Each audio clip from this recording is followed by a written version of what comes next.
খাতা কলম ছাড়াই দোকানের খুঁটিতে হিসাব রাখেন। ডিজিটাল এ যুগে চক দিয়ে দাগ কেটে হিসাব কষেন তিনি। 7, 8, 9, 10, 11, 12, 60 টাকা। এক কাপ চায়ের দাম 5 টাকা। কেউ এক কাপ চা বাকি খেলেই টেনে দেন একটি দাগ। দিন শেষে বা মাস শেষে সেই দাগ দেখেই বলে দেন কার কত টাকা বাকি। টাকা 5 টাকা, 2 টাকা 10 টাকা, 50 টাকা 10 টাকা 50 টাকা, 100 টাকা দাগ দিনে 500 টাকা।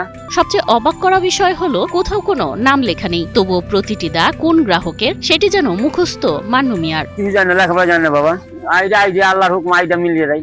এটা ওয়ার, এটা ওয়ার, এটা ওয়ার। আইডিয়া আছে একটা, যখন যাচ্ছে মনে হয়ে যায়। 40 বছর ধরে 1 টাকাও হিসাবের গড়মিল করেননি। দোকানের বাঁশের খুঁটি, কাঠের ঢোপ আর সিমেন্টের পিলারে চকের ছোট ছোট দাগ, এগুলোই তার বাকির খাতা। আমি আজ 40 বছর আগে এই বাজার দোকান দিয়েছি। আমার আগে হতো না, আমি একাই দিয়েছি দোকান। যাওয়ার ডর সব দোকানদার হলো, আমি লেখাপড়া যাইনি। আমার নামই মান্নুমল বাজার দিয়েছি, আমার নামই বাজারটা হয়েছে। আমি লেখাপড়া যাই না, এই দাগ টেনে হিসাব রাখি। আমার লেখা আমি শুধু বুঝতে পারি, কেউ বুঝতে পারে না। আমি 250-300 কাপ চা বেচি, 200 কাপ লগদ, 100 কাপ বাকি, তো দাগের নামে দাগিল বেখে লেগেছে। দেখে ছোটবেলার সেই ট্যালি অঙ্কের উপাত্ত মনে হলেও এটি দোকানে পণ্য বিক্রি ও বাকির হিসাব। দাগের ধরন দেখেই দোকানি বলে দিতে পারেন কোনটি কোন ক্রেতার হিসাব। AKS অর্জন করলো Guinness world records. AKS 250-300, half বাকি হাফ লগদ।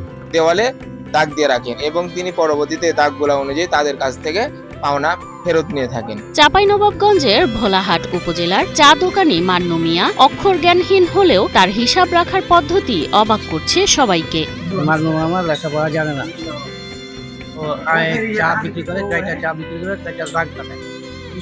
দাগ টানার মাধ্যমে বলতে পারে এই দাগ টানে লেখা রাখে, মানে কোনো লেখা যেন দাগ টানে। কাস্টমার এটা কোনটা কিরকম, কে কয়টা দিনে চা খায় সেই হিসাবে দাগ টানে, ওর দাগ ওই বুঝতে পারে, তাছাড়া অন্য কেউ আমরা বুঝতে পারি না। প্রযুক্তির যুগে যেখানে মানুষ হিসাব রাখতে মোবাইল অ্যাপ ব্যবহার করে, সেখানে একজন অক্ষর জ্ঞানহীন মানুষ শুধু স্মৃতিশক্তি আর সততার জোরে 40 বছর ধরে চালিয়ে যাচ্ছেন সফল ব্যবসা। আসলে আশ্চর্য হয়, কারণ হলো যে তিনি তার সিগনেচার করতে জানেন না, কিন্তু রোমান সংখ্যার মাধ্যমে সে দাগগুলা এনে চায়ের হিসাবগুলো করে, দাগ দিয়ে লেখে বা 1 থেকে 9 পর্যন্ত সংখ্যা লেখে, 0 পর্যন্ত এগুলো লিখতে জানে, বাট তিনি সিগনেচারটা করতে পারেন না। মান্নু মিয়ার গল্প যেন প্রমাণ করে ডিগ্রি নয়, সততা, অভিজ্ঞতা আর মেধাই মানুষকে সত্যিকারের সফল করে তোলে।